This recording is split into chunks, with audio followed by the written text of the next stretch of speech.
go. What's up, party people? It's your boy Raheem coming back at you live from the 905 and the 416. Here with your boy Amir and our special guest ZP. Now, the other thing we wanted to talk about, I hope you guys watched the first part of this video series. But the one thing we wanted to touch on is who benefits from everything that is happening around the world. All the wars that are taking place, all the unrest, whether it's civil unrest, whether it's international unrest, who is benefiting from all of this? For the United States of America, who is a better leader? Because you have two options. And those two options in front of you right now are Joe Biden, Sleepy Joe, Mocha Joe, or Donald Trump. And the dumb you Trump. gotta you have to choose your poison, right? Because so here's the thing, and this is the interesting thing that I wanted to touch on a little bit. Do you guys remember what happened in May of 2020? The COVID era? May Black of Just 2020. after COVID, yeah. Okay, there we go. So Black Lives Matter, George Floyd happened May 26th, 2020. So George Floyd, 4-year anniversary, May 26, 2024. At that time, it was Black Lives Matter, whites divided against blacks, and it was an election year. It's an election year, and instead of whites being divided against blacks, it's Muslims against Jewish, Christian folks, and basically anybody that is against Muslims because of the picture that is painted about Muslims, that all Muslims are extremists, they're radicals, they can't have a civil conversation, they are hotheads. Anything that is depicted with terrorism, bombs, blowing up, whatever it is, immediately is associated with Muslims. Right now, the country is being divided, I feel. We've seen this playbook before. It happened in 2020. Once you are able to divide people, it's easy to conquer them. And it's easy to push your agenda because, again, like we discussed before, the things that you keep seeing on repeat essentially start becoming true to you. You can connect the dots for yourself. I'm just saying, if you want to look at certain playbooks from the past, then maybe this is something that you should phase your eyes in on. With that said, who do you guys think? Amir, let's start with you for a second. Who do you guys think is a better leader for the U.S.? You know, man, that's a difficult question to answer because everybody's going to have their opinions. To some people, Sure. Joe Biden is a better leader. To some people, Donald Trump. And I'm going to come back to the point that I've made in one of the previous episodes, or maybe more than one of the previous episodes. I feel like when Donald Trump was in power, the country did a lot better. And that's who I feel if Donald Trump is to come into power again, at least from a financial perspective, the U.S. will do a lot better than how Joe Biden might lead it. I mean, I'm not saying Joe Biden is not a good leader or anything. Everyone has their weaknesses and strengths. Donald Trump has his strengths in the financial sector of the business or financial areas. Right. And Joe Biden has his own sets of strengths and stuff. But to me, I feel like what's his strength? To stand up? man. I'm trying to understand. I'm sorry. I'm sorry for being ignorant. It's hard for me to take that seriously after seeing a video of Joe Biden at his own rally trying to get the crowd going by reading a teleprompter and continuing to say pause. But you do remember the speech he made where there was like, he did a really great job where the State of the Union. Yeah, the State absolutely. of the Union. I mean, yes, my goodness. He was on so many drugs. I don't even think that he himself knew what transpired that night. But yeah, absolutely. No, you make a great point. It is true. He is capable of it. Most of the times it's past his bedtime, but that still remains to be seen. Right? Yeah, exactly. Sounds good. So ZP, what do you think, man? So I think we talked about it in one of the previous episodes that I was part of. Who do I think is going to be a better leader? Yeah. So Trump, let's be honest. and clear. Joe Biden is not one of the options, right? You can pick a rabid dog and he's going to be better president than Biden. Okay. So now between the two, obvious choice in my mind is Trump. Joe Biden is just a puppet. He's a puppet. He takes his direction from the deep state establishment. And now if you talk about who's better for US to maintain its military strength in the world, Mm-hmm. then you want someone like Joe Biden Okay. who listens to his bosses, who listens to, the the establishment, the institutions, CIA, and lets them do what they want to do, and then just says whatever is on the teleprompter, and then that's your president that you need to maintain the U.S. Power and its stronghold in the world. Where Trump comes in, he is more so for the people, kind of honest in what he thinks. You know what you're getting, and you have that kind of, Straight up I guess, straight up, mentality. yeah, like Yeah. honest, straight up mentality. So if he's gonna be tweeting at 3 a.m. in the night, just like some of the stuff that we do, just randomly posting our thoughts in the middle of the night, sharing it with our friends. That's what Trump is. So I don't think Trump is a seasoned politician like Biden, where Okay. Biden knows his boundaries are maybe not anymore. Maybe he doesn't know anything at this point. It's just he's surviving on some pills and support of, I don't know, the support nursing staff or whatever. Yeah. So to answer the question, who's better for the people? I think it should be obvious to people that it's Trump, but I don't think U.S. as a country in the world can afford a president like Trump. Okay, so let me push back on that. So there's a couple of things you're saying. You're saying, first of all, that a deep state controls the US, a deep state controls what happens around the world, and especially US's involvement within what's happening around the world. You're also saying that the deep state has its puppet within the government factions as the president that they run their agenda through. You're further saying that in order for the US to maintain their number one supremacy in the world, they need somebody like Biden. And if Trump comes in, US may not potentially be number one in the world. Whereas we know that Trump is a stronger leader, not politician, leader than Joe Biden. We know that if, let's just say hypothetically for a second, that what you're saying is correct, that the deep state runs everything. And in order for the US to maintain their number one foothold in the world, they need somebody like Biden. But what happens on the home soil? Because yes, US may be the number one superpower in the world, which, again, is arguable. People can argue the fact that US was the number one superpower at one point may not be the case right now. But in any case, that's not the argument we're making here. We're saying, let's just assume that it is. And what about what's happening in America itself? The entire country seems like it's in shambles. There's a massive border crisis. Crime rate has gone through the roof in pretty much every state. People are unhappy with the extreme left agenda that's being pushed through the education systems, this almost socialist mindset, wealth distribution. How do you equate the two? How do you say that Biden might be the better answer for the US when we know Trump to be a much stronger leader? Well, so you could have things happen along with so there's a bigger picture. That bigger picture is, let's say, the world, and US has a part to play in that bigger picture. Okay. So now it's not it's not hard to see that in doing so, maybe some of the things at home had slipped up. For example, the border crisis. So things of that nature, I think, regardless of who the president's going to be, those things will have to be under control. Otherwise, that will be the reason U.S. is going to fall, because U.S. is so focused on how to manage the world and manage the wars that are happening, and the resources around the world, that it's going to die from within. And then we do see that for most of the bigger or biggest historically dynasties and countries and states and whatever else, right? Like a lot of those big empires, the big empires, they Okay. fall because they are weak from within eventually, right?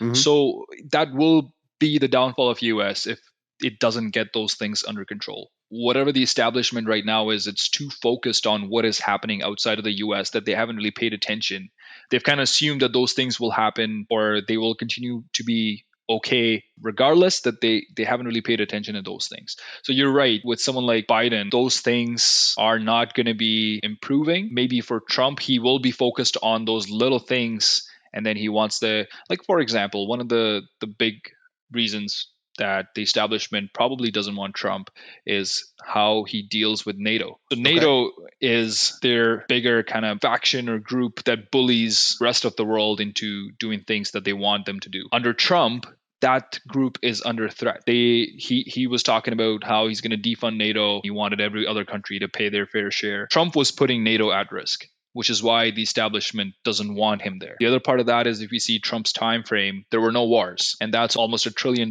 industry that brings in a lot of money. And a lot of the wars that are going on in the world, they benefit US because now we have something to sell, our technology. All of a sudden, you don't have any wars going on. And if there's peace with Russia and peace with China and peace with Ukraine and Africa and all those countries in the Middle East, what benefit does that serve anyone? Now we don't have the market to sell what we're making, what we're best at making, right? Our technology, the products for usage in the wars. So again, in Trump's time frame, that thing wasn't happening. And now the bigger picture there is, if you have war going on and if there's instability in the world, that is an easy way for you to take control of their resources. So in the short term, if Trump is for the 4 years, and that's the other point I want to make here, is to me, it's all a smoke screen. Us as people thinking that in 4 years, the leader we pick is going to make a difference. Mm-hmm. That's to me, that's the biggest smoke screen. You have two options. In which democracy do you only get two options? Democracy should have like a free for all, right? Like pick from all these different diverse groups and viewpoints, but you only got Republicans or Democrats. Those are the only two strong, or only they have enough funding and donations and money to sponsor a candidate for presidency. No one else can go for that, right? We saw what happened to some of the independent candidates so far. So to me, it's a smokescreen that we think that in 4 years, in a true democracy, if you have a government changing every 4 years, you're not going to achieve anything. And we see that in Canada, right? Canada's democracy is a little bit different than states.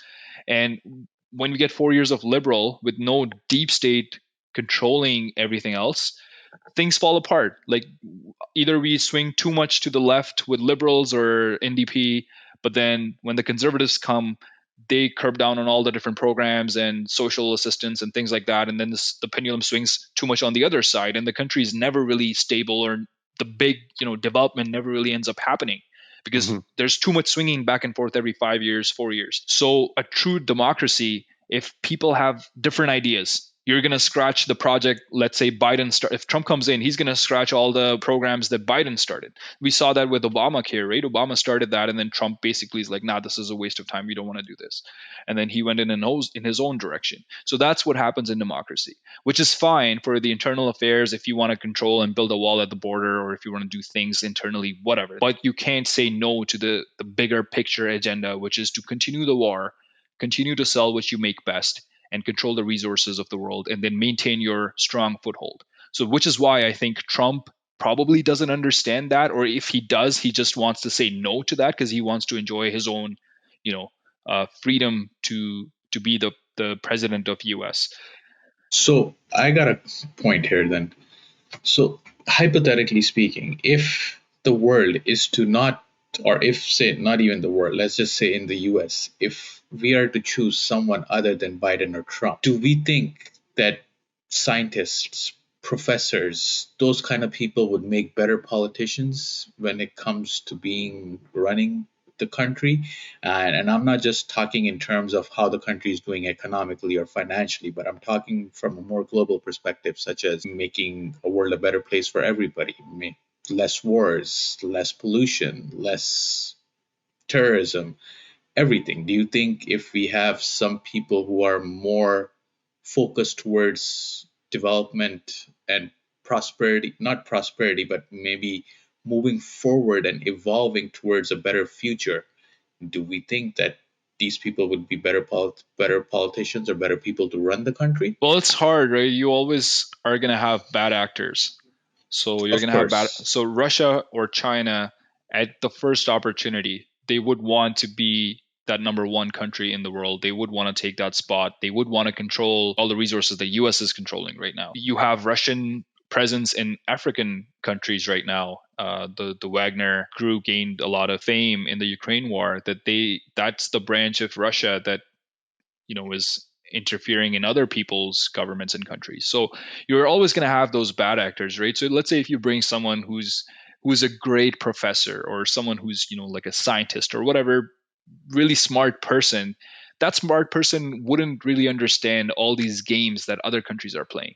So you do want someone who understands how the world is coming together. Now, it's always hard that let's say if I want something from you, Raheem, and if I want something from you, Amir, I'm going to have to ask your permission, and then I'm going to have to give up something in return in order to claim that what I need from you guys. And those conversations are not going to be easy. It's going to take time. And then it's going to, like we see for Israel and Palestine, right? 75 years, we couldn't resolve this one conflict. Yeah. So you're always going to have those situations where you need something from someone and it's going to be hard for you to get. So what do you do in that situation? In that situation, you go to war, and then you take what you want to take, and you create that instability. So for a country like US, in order to have its clasp on the resources of the world, it does need that war. It does need that president who wants to, have all the European partners part of this NATO organization, and then have this whole unity. With Trump, that is a big challenge in terms of a bigger picture, because he sees things at very surface level as a simple, facts. Like you and I, like, we like Trump because we understand him. We realize, and we're probably doing it out of the goodness of our hearts or whatever. But in the bigger picture, that's not what the agenda the deep state of states wants to go forward with. They want to maintain their supremacy. They want to maintain, NATO, and they want to maintain these wars in other countries to keep that instability and keep that market open for what we can provide and we can sell. Have you guys heard of George Soros? Amir, do you know who George Soros is? So I've heard the name. I don't have too much deep knowledge on. Okay, so person. let's go through this, and I'll get to my point in a second. So George Soros is a celebrated hedge fund tycoon who managed client money in New York from 1969 to 2011. He's a founder of Soros Fund Management, LLC. In 1992, Soros shorted the British pound and reportedly made a profit of $1 billion. He became known as the man who broke the Bank of England. Soros was born in Hungary, and at 17, he left the country, put himself through the London School of Economics, working as a railway porter and waiter. He shifted $18 billion from his family office to his Open Society Foundations as of 2018. Open Society Foundations. Keep that in mind. Soros has been one of the Democratic Party's most generous donors and poured $125 million into a super PAC ahead of the 2022 midterm elections. Overall, he has donated more than $32 billion with a B dollars to charitable causes. Now, the Open Society Foundations, founded by George Soros, quotes, are the world's largest private funder of independent groups working for justice, democratic governance, and human rights. Soros has given a total of $32 billion to the foundations. He has also supported education, giving $500 million endowments in 2021, for example, to Bard College in Annandale-on-Hudson, New York. So when we talk about the deep state, these are the people that we are referring to. George Soros is a major player in the deep state of the US. He's a billionaire. Current net worth is around, I think, as of today, like 6.7 billion or something like that. A lot of his money has been, through these foundations, right? And it's labeled as charities, but it's foundations that are pushing his agenda. So if you Google and look up the ties between George Soros and the pro-Palestinian protests that are happening around America at different universities and college campuses, George Soros's foundation is tied to it. George Soros's foundation has given over $15 million so far to these agitators for these protests. So these protests are being agitated by people instructed to do exactly that and to create this divide that we had previously referred to. Now, what is his philosophy? So you can think of George Soros as somebody who is part Marxist and part globalist. Okay. What does that mean? Marxists believe that we will move to a society where everyone owns everything in common, and eventually this leads to communism. Globalist is more so believing that the economic and foreign policy should be planned in an international way rather than according to what is best for one particular country, except if it's the country that you are in charge of. So you want to be that country that sets these global rules, set of directives for other countries, yet you don't want to be ruled by those. You're above the law kind of thing, right? So this is who George Soros is, and it makes perfect sense that he would be funding these agitators because realistically speaking, just like we were talking about, a few minutes ago, logically, I don't think that anyone can really make a case that Biden would be a better fit for the United States of America right now, given the current temperature. Now, ZP, you're absolutely correct in the sense that you need somebody like Biden who is, a puppet for the deep state that is not only governing US, but also governing the rest of the world because the arms industry is so heavily dependent on unrest around the entire world. Every war that transpires means more money put into the economy because more money is being used to produce these weapons and then send out and sell these weapons to wherever the issues are. And if there is no conflict, that means that's money coming out of your pockets. So if there is no conflict, sure, one can definitely make an argument that perhaps US would instigate conflicts and then be there at the beck and call to say, hey, whatever guns, whatever ammunition, whatever, missiles, whatever bombs, whatever you need, we got you. Just got to pay up, we got you, right? And when we talk about the money that's being sent out to Ukraine, the money that's being sent out to Israel, the reason that that's important is because that is a way for the US to justify printing more money to put into its economy and putting that control over them because now it's a situation where you owe us because we gave you this, but at the same time, we really helped ourselves in the process. So that's who George Soros is in a nutshell and kind of how the deep state works. My question to you before we wrap this up is who else do you think are key players within the deep state? CP, take this, man. I'm the conspiracy expert here. The deep state, a lot of the corporations, right? The corporate America is very powerful and strong. You obviously have all these people who claim to be philanthropists. I think they have a big role in running the deep state and what they want to achieve in the world, right? So Bill Gates teams keep coming up, BlackRock, along with BlackRock, things like that. But I think those conversations are way above my pay grade to even understand. There's a lot of smart minds, and it's some of the Hollywood movies that we see like Rain Man and the one Oppenheimer. There is a lot of intelligence. They understand these things with like actually implementing and employing sciences to figure out what's the best way to achieve a certain goal or how to do it, or the thing that we started this episode with, the whole war on terrorism, and then you hear the word terror and your mind immediately goes towards a certain demographic.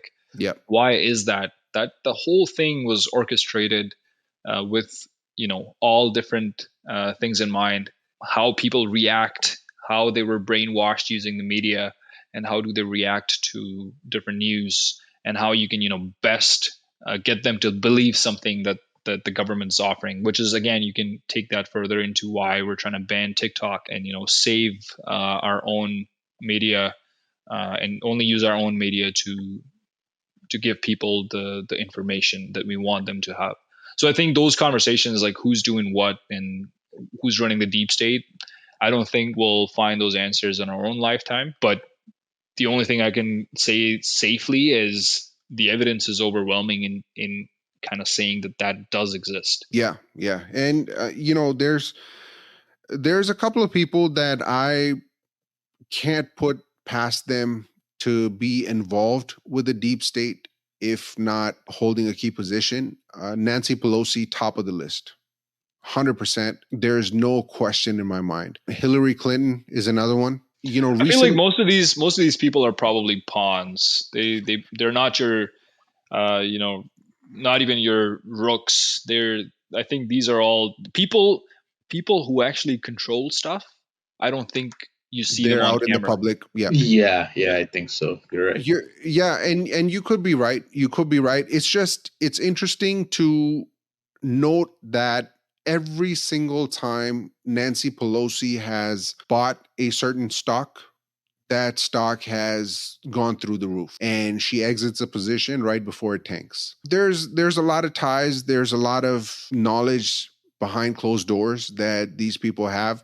With all the ties that Nancy Pelosi has, I have a very strong suspicion that she is definitely a part of the deep state, and for sure, like these billionaires like George Soros, Bill Gates, who put up these facades in front of other people of this humanitarian facade or full of charity, full of donations, sort of facade that they have. It's to distract. It's a smokescreen. It's to distract people from understanding or realizing who they truly are. But yeah, I mean, I get the argument that Biden would be a better candidate for if US wanted to maintain its number one position on the world stage, because you need somebody to just blindly follow orders and continue the unrest and war and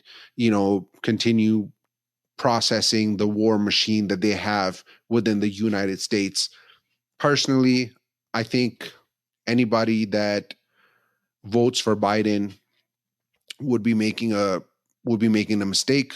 I think that for the country itself, before it gets divided into smaller states and there's a civil war that breaks out, I think America needs to recover. America needs a strong leader like Donald Trump. And I hope that people realize that with everything that's going on, to be very frank with you, with these protests, these college campuses protests, and the divide that they're trying to push between Muslims and Jews and Christians and Catholics and whatever you may have, I think something big is coming. I think something big is coming over the course of the next couple of weeks, couple of months. And I think for sure it's going to lead us right into November 5th, when the elections are. And God help us. I really feel the fear for Donald Trump's life. That's what I fear the most. If he's too close to winning, I think you can't put anything past the deeper. You're right. You can't put anything past him. Yeah, absolutely. But how do you know if the elections aren't rigged? We don't. Exactly. Don't. I mean, if they want somebody to win, no matter what happens, no matter if 90% of the people vote for Trump, but if they want Biden to win, if they can rig it, then it doesn't matter. And that's one of the things that we discussed previously, right? In one of the previous episodes, that the elections, that's exactly why they have open borders in the US, because they want all these illegal people to come in, because they have states that don't require any sort of identification to post their votes for the general elections, right? Yeah. And this is the reason why they are trying to build. So there you go. Maybe you have answered your own question then, that what about the internal politics? Maybe that's the reason. Maybe that's the reason that the election between Hillary Clinton and Trump was so close, that the deep state was like, no, we can't afford that in future. We have to overwhelmingly get our own candidate, win the election, right? And then maybe that is, if that's the case, where they're going to have people without identification vote, maybe that's that's the big plan, that they allowed all these protesters to even, not protesters, all these migrants to even, reach New York and Chicago, these states. The states, because they probably, that is the plan. So maybe they are not losing sight of all that. Maybe that's part of the plan, right? Oh yeah, I mean, I know that there's a plan in place. Perhaps, for us, we see it in bits and pieces, but for sure, just like you said, these people, they're thinking 10, 20, 50, 100 steps ahead. So there's no question in my mind that, everything is planned, and, we'll see. Yeah. So we live in a world where thankfully we have outlets like YouTube and Rumble and different media outlets that still allow some sort of free speech, like X, right? So hopefully it's harder to contain and control because of this, because there's free speech on these different media outlets. But who knows what's going to happen? We're all going to find out. And for the sake of all of us, I hope that it's I don't know. We don't know how to really close this conversation. More peace. This can of worms. You can hope for peace, but then if you hope for peace, just like ZP mentioned, there's always going to be bad actors in the world, right? So you can come from a peaceful position, and then you have China breathing down your neck. You have Russia breathing down your neck. You have whoever else breathing down your neck. And now you're forced to make certain decisions and take certain actions, right? So I think U.S. does find itself in a weird spot with Biden. There's other concerns with Trump. There's different concerns, but you don't have that, Obama kind of personality who does everything as you want him to. Like he puts on a show in front of people internally, and then does whatever he needs to do for the bigger picture. You don't have that candidate. So why is that Democrats, the best they could produce is Biden. Who has issues staying awake or walking up the stairs without falling. So I think U.S. does find itself in a very tricky spot with both candidates, and their only best hope is to get rid of Trump. So they probably would want Republicans to win as long as there's no Trump in the picture. But they also couldn't, it's unprecedented, right? Unprecedented how FBI, CIA are going, not CIA, FBI went after him in his first term. The cases that he has on worth $500+ million fines and interests and things like that. So they're working very hard to make sure that somehow Trump slips up or, stays occupied or gets convicted in one of the 1,000 cases that they have started against him. But I think everyone knows that if Biden is the opponent, it's going to be very hard to get Trump out of the picture. True. Well, I mean, let us know what you guys think. Put it down in the comments below, and let us know who you're leaning towards, right? Trump, Biden, RFK on the independent side. I mean, it's, I don't know. It's a very important election. What do you mean you don't know? People are watching you to find information. You can't say, I don't know. Listen, all I'm saying is it's an important election, and, use your brain before you vote.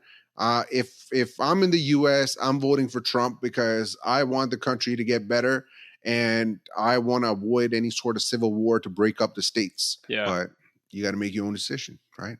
Absolutely. So with that, we'll catch you on the next one. Make sure you tune in on the next one, because we're going to get into some local issues and talk about this real life game. I don't know if you guys have heard of Grand Theft Auto in real life, but yeah, it's happening. It's happening and on here. 401. And we're going to talk about it in the next one. See ya.